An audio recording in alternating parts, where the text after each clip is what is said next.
Do you ever just sit back and watch people?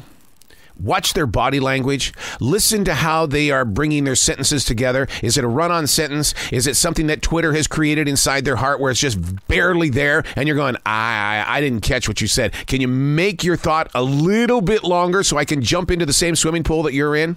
But, I mean, the way that people are walking around, we're getting number is what we're doing. And the question is, how can we re-energize the purpose and plan of why we need to pay attention to the process and progress of a planet that's going through tremendous amounts of changes? And we can't sit by and say, I'm going to let somebody else handle this.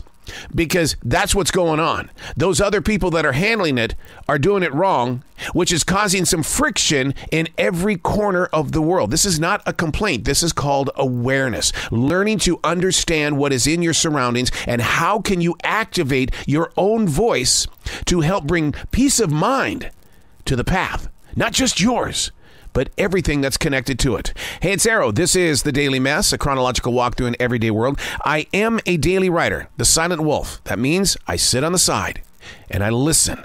I participate in ways that do not cause friction, but what I want to do is I want to create conversation. I want to be able to go in and study. I want to learn about what we are doing right and wrong, how we're missing, how we're gaining, how we're finding victory, and how we're failing.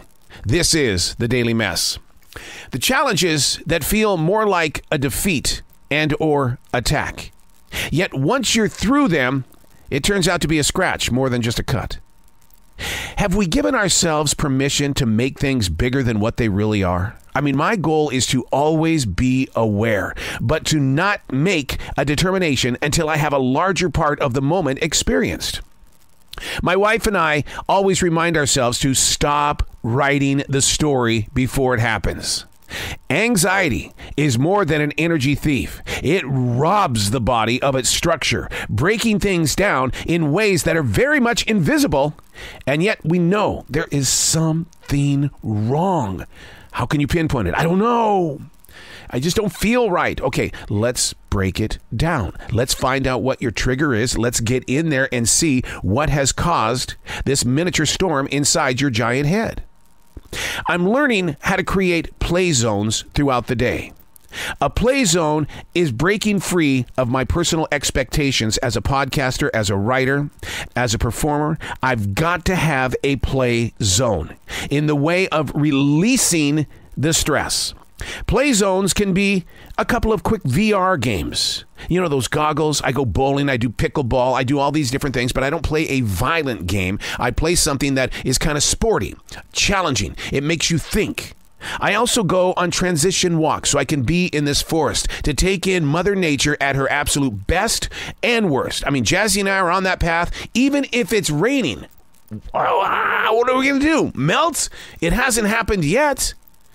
But it's a play date. It's a play zone. It's a place where you can go and you can create new hobbies. Not things you can get done in 15 minutes, but something that you know is going to require a lot of time. A play zone. We did it as kids. We had a great time. And then suddenly, someone said, "You're an adult. Act your age." Well, I am. I'm going to create a play zone. I'm Arrow, and that's The Daily Mess.